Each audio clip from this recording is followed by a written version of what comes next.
दर्शकों, निर्जला एकादशी के दिन चुपचाप गाय को खिला दें। ये एक छोटी सी चीज। उससे पहले दोस्तों जान लेते हैं निर्जला एकादशी के बारे में।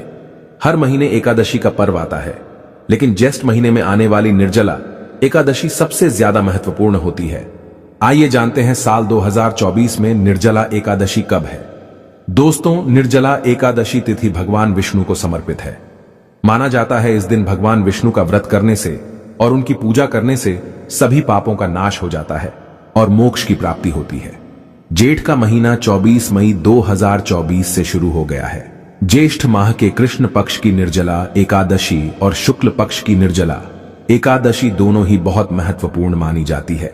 ज्येष्ठ माह में गर्मी चरम पर होती है और एकादशी में 24 घंटे व्रत किया जाता है, जो बहुत कठिन होता है। आइए जानते हैं इस साल निर्जला एकादशी 2024 की डेट, पूजा, मुहूर्त और क्यों किया जाता है यह व्रत। ज्येष्ठ माह के शुक्ल पक्ष की एकादशी तिथि की शुरुआत 17 जून को सुबह 4:43 से होगी। वहीं इस तिथि का समापन 18 जून को सुबह 6:24 पर होगा। ऐसे में निर्जला एकादशी व्रत 18 जून को किया जाएगा।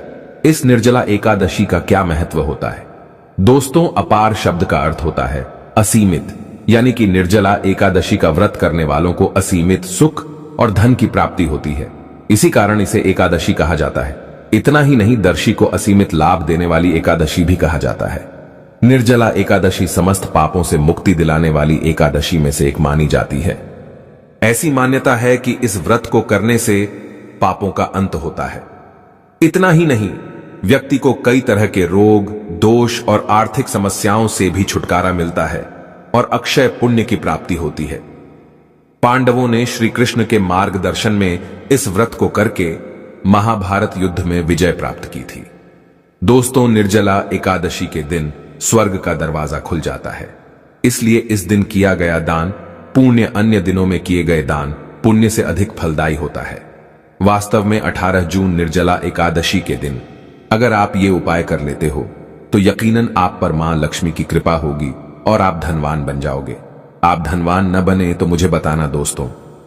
बस जो उपाय आपको बताया जाए वह उपाय लेना चाहिए। जानते हैं, एकादशी के दिन चुपचाप गाय को खिला दें। यह एक छोटी सी चीज, रोड़पति भी होंगे, करोड़पति मिलेंगे। सभी संकट और कष्टों से मुक्ति, मृत्यु दंड पितृदोष तुरंत होगा खत्म। पूरे साल आपके भरे रहेंगे अन्न धन के भंडार। यूं कहें कि आपकी 7 पुश्तें तक करेंगे रुपयों पैसों पर राज। दोस्तों, 7 पीढ़ियों तक बैंक बैलेंस बढ़ता चला जाएगा।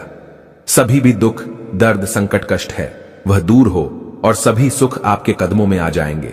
सभी सुख आपके कदम चूमेगी। यदि आप यह एक छोटी और खास चीज चुपचाप गाय को खिला देते हैं तो तत्काल गरीबी आपके जीवन से खत्म हो जाएगी।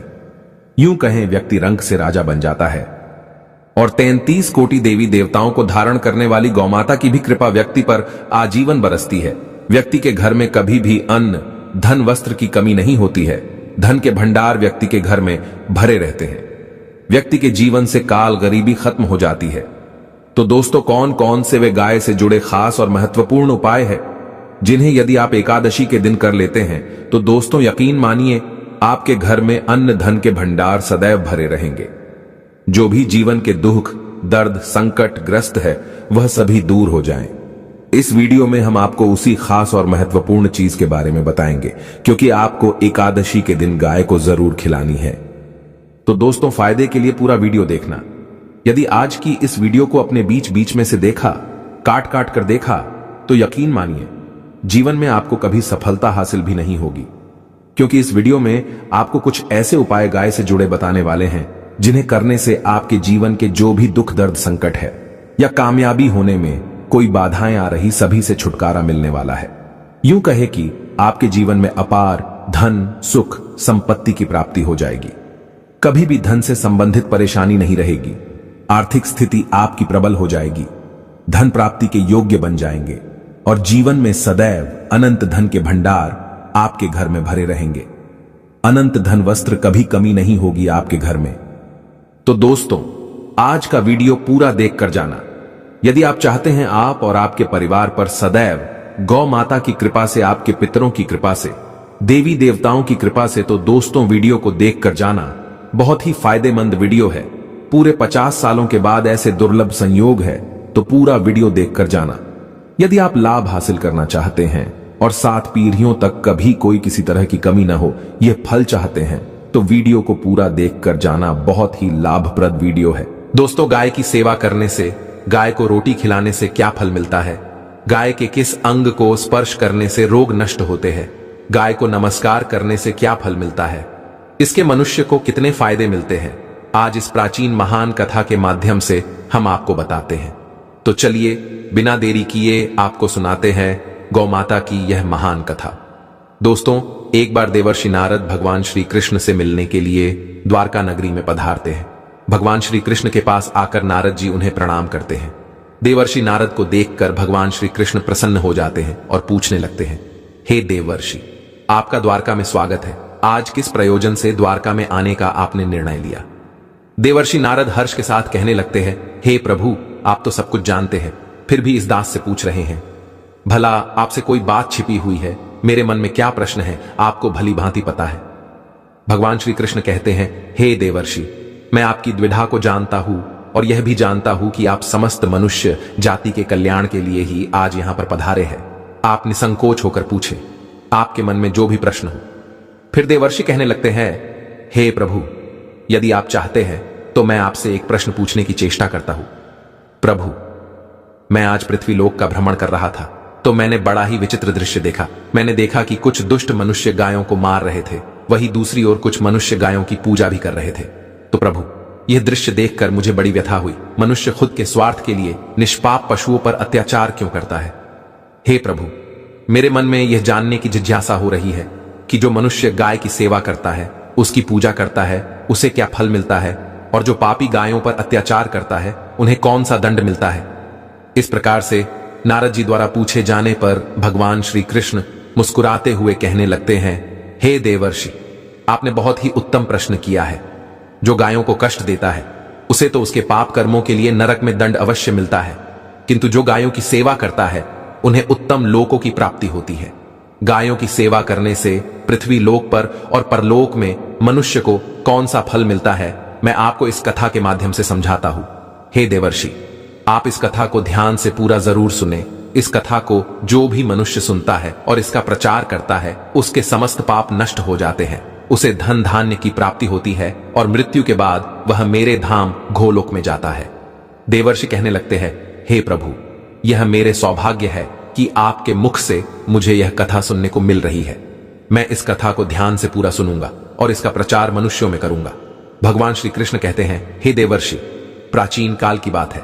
पृथ्वीलोक पर वैवस्वत मनु के वंश में एक दिलीप नाम के राजा हो गए हैं। महाराज दिलीप धर्म का पालन करने वाले, गुणवान, चरित्रवान तथा महापराक्रमी थे। उन्होंने धर्म पूर्वक पृथ्वी का पालन किया और अपनी प्रजा को सदैव ही प्रसन्न रखा। उनकी प्रजा सदैव उनसे संतुष्ट रहती थी। मगध देश की राजकुमारी सुदक्षिणा महाराज दिलीप की पत्नी थी। महाराज दिलीप और महारानी सुदक्षिणा बड़ी ही प्रसन्नता से रहने लगे थे, किंतु अनेक वर्ष बीत जाने के बाद भी महारानी के गर्भ से कोई संतान नहीं हुई। तब महाराज दिलीप एकांत में बैठकर सोचने लगे कि मैंने कभी कोई पाप नहीं किया है और मैंने सदैव ही धर्म के मार्ग पर चलकर ही सभी कार्य किए हैं, फिर भी मेरे किस दोष के कारण मुझे संतान प्राप्ति नहीं हो रही है। इतना सोचकर वे बहुत चिंतित हो गए। फिर उनके मन में एक विचार आया कि इस समस्या का समाधान केवल गुरु वशिष्ठ जी ही कर सकते हैं।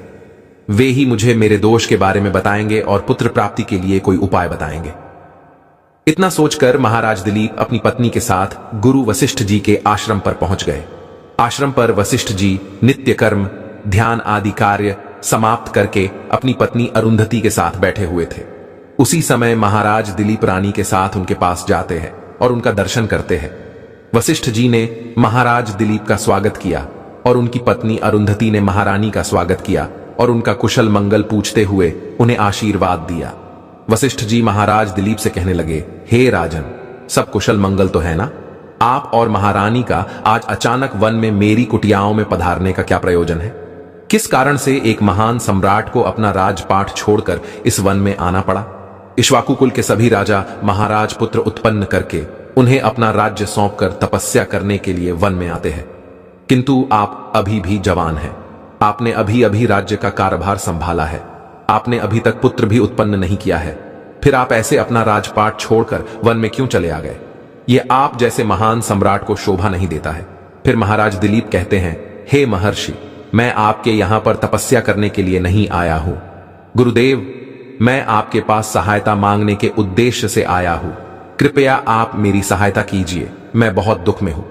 फिर महर्षि अगस्त्य कहते हैं, हे राजन, आपके जैसे महान सम्राट को भला किस बात की सहायता चाहिए? आप तो स्वयं सभी की रक्षा एवं सहायता करने में सक्षम हैं। महाराज दिलीप कहते हैं, हे गुरुदेव, मैं आपके पास यह जानने के लिए आया हूं कि किस दोष के कारण मुझे अभी तक पुत्र की प्राप्ति नहीं हुई है। कृपया आप अपनी दिव्य शक्ति से जानकर मुझे मेरा दोष बताइए और उस दोष के निवारण के लिए उपाय भी अवश्य बताइए। पुत्र के बिना मेरा जीवन व्यर्थ हो जाएगा, मुझे मुक्ति नहीं मिलेगी। तब महर्षि अगस्त्य कहते हैं, हे राजन, ये तो आश्चर्य की बात है, मैं अवश्य आपकी सहायता करूंगा। फिर महर्षि अगस्त्य अपनी दिव्य दृष्टि से महाराज के भूतकाल को देखने लगते हैं तो उन्हें राजा की एक भूल के बारे में पता चलता है। महर्षि अगस्त्य महाराज से कहते हैं, हे राजन, आपसे एक बड़ी भूल हुई है जिसका आपको ज्ञान नहीं है।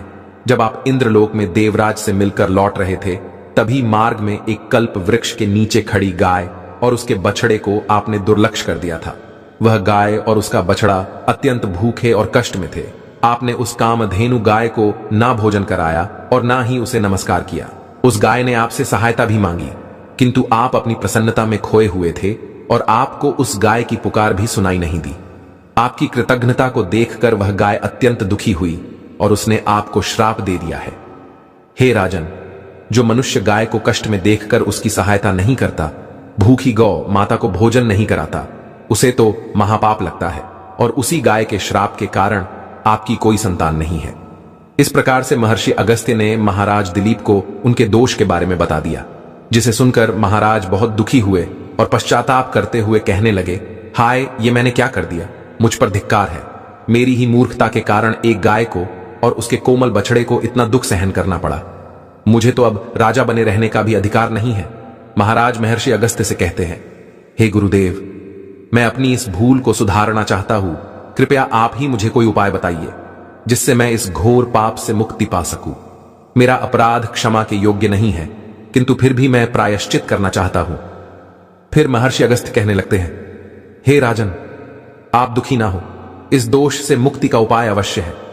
आप मेरे आश्रम की नंदिनी नाम की गाय की सेवा करो।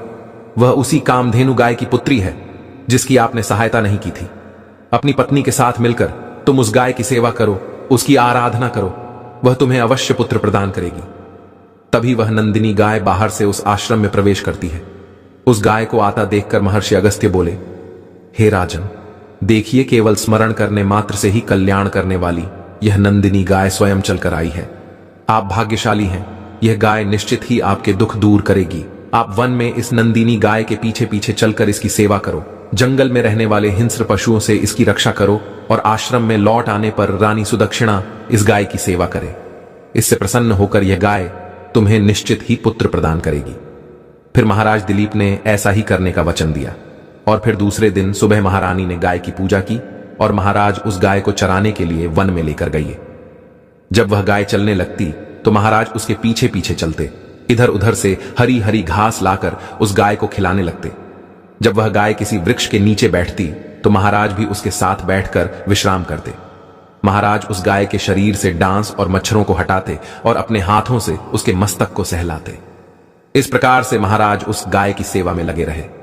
जब शाम हुई तो महाराज उस गाय के साथ आश्रम में लौट आए। आश्रम में पहुंचते ही उस गाय ने अपने खुरों से महाराज पर धूल उड़ाई, जिससे महाराज का शरीर पवित्र हो गया और उसके सभी पाप नष्ट हो गए। फिर महारानी सुदक्षिणा ने आगे आकर नंदिनी की अगवानी की और विधिपूर्वक उस गाय का पूजन किया तथा बारंबार उसके चरणों में मस्तक झुकाया। फिर उस गाय की प्रदक्षिणा करके हाथ जोड़कर वह उसके आगे खड़ी हो गई। फिर उस गाय ने उस रानी की पूजा को स्वीकार किया और रानी पर अपनी दृष्टि डालकर उसके सभी दोष समाप्त कर दिए। गाय की दृष्टि पड़ते ही रानी अत्यंत पवित्र हो गई। इस प्रकार से महाराज दिलीप को उस नंदिनी गाय की सेवा करते हुए 20 दिन बीत गए। फिर 21वें दिन महाराज जब गाय को लेकर वन चले गए तो वह गाय चरते चरते हिमालय पर्वत पर चली गई और महाराज भी उसके पीछे पीछे चले गए। वहां उस पर्वत पर खड़े होकर महाराज उस हिमालय पर्वत की सुंदरता को निहार रहे थे इतने में ही एक शेर ने आकर उस नंदिनी गाय को बलपूर्वक दबोच लिया। राजा को उस शेर के आने की आहट तक नहीं हुई। उस शेर के चंगुल में फंसी नंदिनी ने दयनीय स्वर से बड़े जोर से चीत्कार किया, हे महाराज मेरी रक्षा करो, हे महाराज मेरी रक्षा करो। जैसे ही महाराज ने उस गाय की पुकार सुनी तो उन्होंने देखा कि एक भयंकर शेर ने उस गाय को दबोच लिया है और उस गाय की आंखों से आंसुओं की धारा बह रही है, जिसे देखकर महाराज व्यथित हो उठे और उन्होंने तुरंत ही अपना बाण निकाला और धनुष की डोरी पर रखा और उस शेर को मारने के लिए प्रत्यंचा खींची। उसी समय उस शेर ने महाराज की तरफ देखा। उस शेर की दृष्टि पड़ते ही महाराज का शरीर स्तब्ध हो गया, उनकी शक्ति क्षीण हो गई, उनका सारा बल नष्ट हो गया। अब उनके अंदर उस बाण को छोड़ने की भी शक्ति नहीं रही। फिर वह शेर उस महाराज से बोलने लगा, हे राजन, मेरे ऊपर प्रहार करना तुम्हारे बस की बात नहीं है, क्योंकि भगवान शिव मेरी ही पीठ पर पैर रखकर नंदी पर बैठते हैं।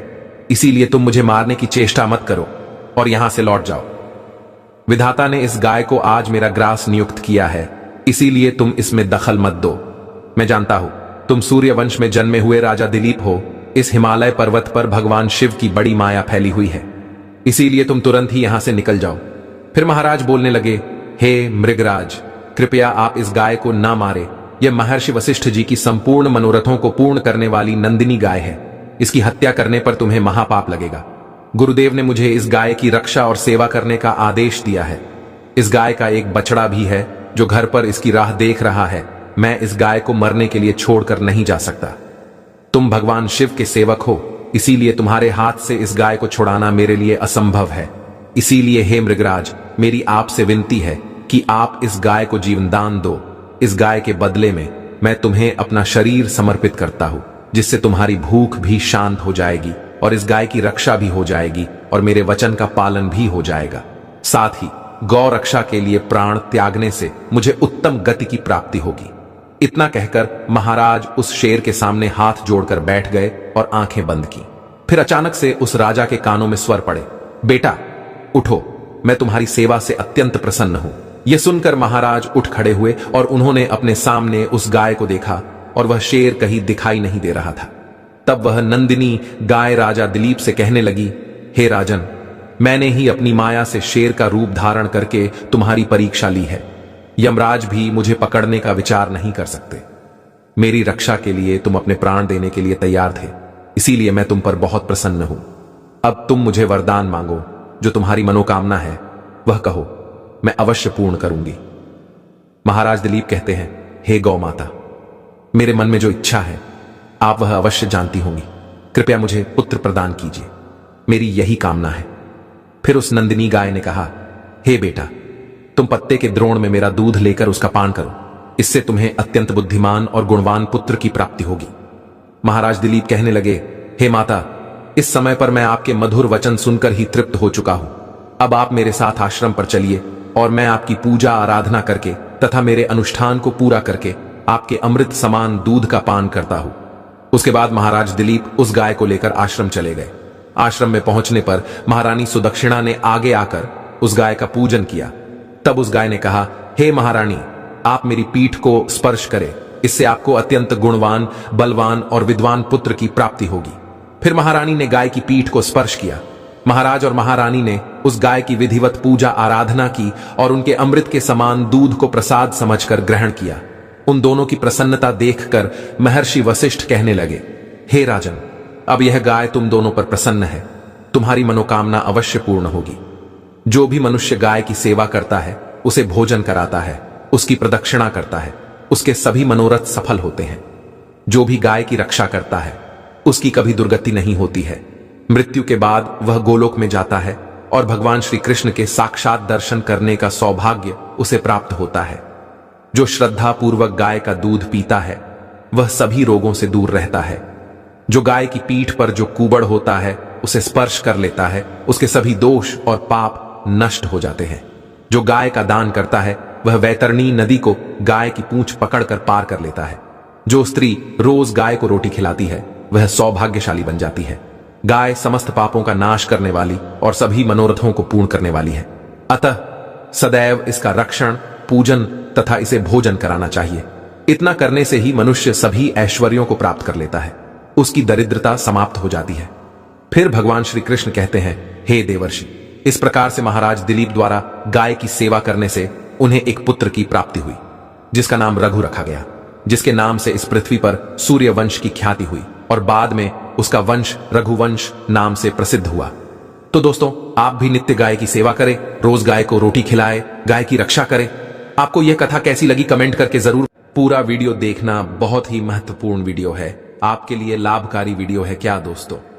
वीडियो का सबसे पहले तो आपसे रिक्वेस्ट करते हैं, भगवान विष्णु जी और माता लक्ष्मी के सच्चे भक्त वीडियो को लाइक कर देना और सच्चे दिल से कमेंट बॉक्स में जय श्री विष्णु, जय महालक्ष्मी, जय गौ माता जरूर लिख देना। जैसे आपकी समस्त मनोकामनाएं पूर्ण हो जाएं और ज्यादा से ज्यादा वीडियो को अपने दोस्तों में शेयर जरूर करना। चलिए शुरू करते हैं। कौन कौन से गाय से जुड़े उपाय। दोस्तों, सनातन परंपरा में गाय गंगा और गया तरी का बहुत ज्यादा धार्मिक महत्व है। मान्यता है कि माता के पर 33 कोटि देवी देवताओं का वास होता गौ माता की सेवा एवं पूजा करने वाले जातक पर इन सभी देवी देवताओं की कृपा बरसती है। गौ सेवा से न सिर्फ इस जन्म के बल्कि पूर्व जन्म के भी दोष दूर हो जाते हैं। प्रत्येक सुबह जब आपके घर में भोजन बना प्रारंभ हो तो सबसे पहले बनाई गई रोटी को आप गौ माता के नाम से निकाल दें और भोजन करने से पूर्व गौ माता को इस रोटी को खिलाएं। यदि संभव तो काली गाय को खिलाएं, यदि काली गाय न मिले तो सफेद गाय को भी हिला सकते हैं। प्रत्येक ऊर्जा और मांगलिक कार्य में गौ माता या उनसे जुड़ी चीजें जैसे गाय का गोबर, गोमूत्र, गाय का दूध अथवा गाय के दूध से बना भी जरूर शामिल करें, इससे आपको उन्हें की प्राप्ति होगी। सनातन परंपरा के अनुसार जिस घर में गाय होती है उस घर से जुड़े सभी वास्तु दोष हो जाते हैं। किसी भी पूजा में गाय से हासिल 5 मई युक्त प्रथा का उपयोग जरूर शामिल करें, क्योंकि पंचम के बिना कोई भी पूजा पाठ और हवन सफल नहीं होता। जहां दोस्तों व कृपा पाने के लिए प्रतिदिन, सप्ताह अथवा महीने में परिवार समेत एक बार गौशाला जाने का नियम जरूर बनाएं और वहां गायों को हरा जरूर खेल। इससे आपको शुभ फलों की प्राप्ति और साथ ही साथ गौ सेवा और ऊर्जा से 9 ग्रह शांत हो जाते हैं और इनसे जुड़े दोषों का निदान हो जाता है। गर्मियों में गौ माताओं को पानी पिलाएं और सदी में गौ माता को गुड़ जरूर खिलाएं। ध्यान रख कि गर्मियों में गाय को गुड़ खिलाएं। अनेक देवी देवताओं को अपने शरीर पर धारण करने वाली गौ माता से जुड़े कई शुभ और अशुभ संकेत भी होते हैं। मसलन गाय का दूध दुहते समय यदि गाय ठोकर मार दें और सारा दूध बिखर जाए तो अब शगुन होता है। यदि कोई निकल रहा हो और गाय अपने बछड़े को दूध पिलाती शाम में आ जाए तो निश्चित रूप से जिस यात्रा के लिए आप निकले हैं वह यात्रा आपके लिए जरूर ही सफल होगी और वह काम जिसके लिए आप निकले हैं वह जरूर ही होगा। यात्रा पर जाते समय बाएं ओर गए हैं कि आना और रात्रि में गाय की हुंकार करना भी शुभ होता है। दोस्तों, साथ ही साथ गाय के साथ आप भूल कर भी यह काम न करें, अन्यथा मिलता है घोर पाप और जीवन भर की परेशानियां। जी हां दोस्तों, गाय को राष्ट्रीय पशु बनाए जाने और इन्हें मौलिक अधिकार दिए जाने की बात है। तो सवाल उठता है कि गाय जब भारतीय संस्कृति का अहम हिस्सा है तभी गाय के साथ लोग खराब व्यवहार कैसे करें। लेते हैं गाय दर दर, भटकती रहती है, हर पर इन्हें चारा तक लोग नहीं देते। का जब तक दूध देती रहती है तो उनकी सेवा होती है और जैसे ही दूध देना बंद कर देती है तो लोग इन्हें उनकी किस्मत पर छोड़ देते हैं, सड़कों पर और गलियों में भटकने के लिए। ऐसे में गोवंशी जीवों को कोई डंडे से मारता है तो कोई उन पर पानी डाल देता है। कभी वाहनों से इन्हें ठोकर लग जाती है तो बीमार होकर बेचारी गाय दम तोड़ देती है। ऐसे में जरूरत है इन बातों को कि गाय को लेकर शास्त्रों में क्या कहा गया है, गाय के साथ आपको कैसा व्यवहार करना चाहिए। क्या आप दोस्तों, गाय को कभी भी मारना पीटना नहीं चाहिए। शास्त्रों में गाय को माता का दर्जा दिया गया है। गाय को मारने पीटने वाला माता को मारने पीटने वाले के समान पाप का भागी माना जाता है। ऐसे घरों को नरक लोक में वर्षों तक कष्ट भोगना पड़ता है, अगले जन्म में मिलता है।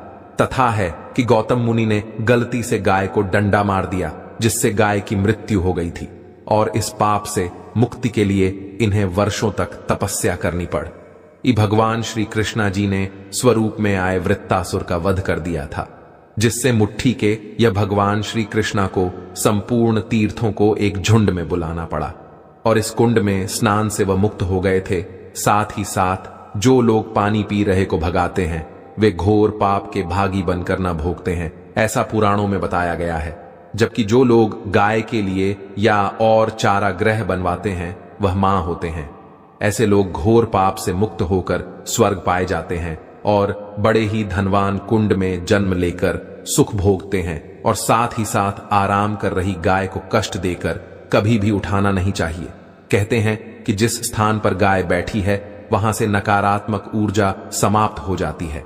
गाय के बैठने की जगह को जो लोग नियमित साफ रखते हैं वे पूर्व जन्म में किए गए जाने अनजाने में पापों से मुक्ति हो जाते हैं और गोलोक में स्थान पाते हैं। गाय को डंडा मारकर उठाना, पानी डालकर उठाने से मनुष्य पाप का भागी है और अगले जन्म में उसे दर दर भटकना पड़ता है। और साथ ही साथ शास्त्रों में बताया गया है कि गाय का दूध उसके बछड़े के लिए होता है। गाय के बछड़े से हुआ दूध ही मनुष्य को लेना चाहिए, परंतु कुछ लोग एक बार गाय को दो लेने के बाद फिर से बछड़े के लिए हुआ दूध भी हो लेते हैं। ऐसा करना घोर पाप कहा जाता है। ऐसे दूध को दो हारने वाला और ग्रहण करने वाला दोनों ही पाप के भागी बन जाते हैं। दोस्तों, साथ ही साथ शास्त्रों में कहा गया है कि गोवंश यानी गाय और बैल के नहीं बैठना चाहिए। इनके एक पर बैठने से महापाप लगता है। ऐसे लोगों की यातना भोगनी पड़ती है। एकमात्र महादेव के अंश से उत्पन्न नंदी ही गौवंश ही है, जिस पर महादेव और महादेवी सवारी करती है, क्योंकि नंदी ने स्वयं अपनी इच्छा से महादेवी की सवारी बनना स्वीकार किया था। और साथ ही साथ शास्त्रों में गाय के दान को बहुत ही महत्व दिया गया है, परंतु ऐसी गाय का दान कभी नहीं करना चाहिए जो बूढ़े और बीमार हों।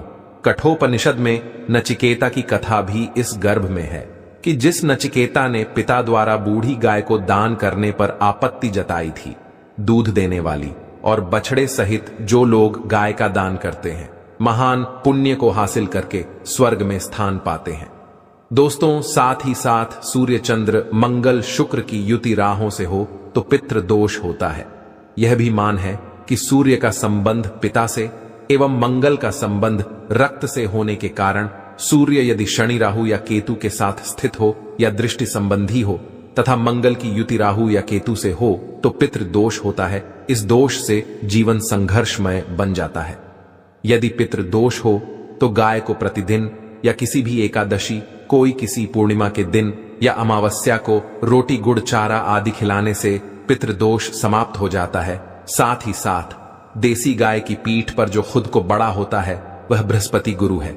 8 जन्मपत्री में यदि बृहस्पति नीच राशि मकर में वो सफल होगी। और साथ ही साथ यह संकेत भी जाने, यदि आप यात्रा पर जा रहे हैं और सामने आपके गाय पर जाएं अथवा अपने बछड़े को दूध पिलाती हुई सामने गाय दिखाई दे जाए तो समझ जाना कि वह यात्रा आपके लिए जरूर ही सफल होंगी। और साथ ही साथ घर में गाय होती है उसमें वास्तु दोष स्वतः ही समाप्त हो जाता है।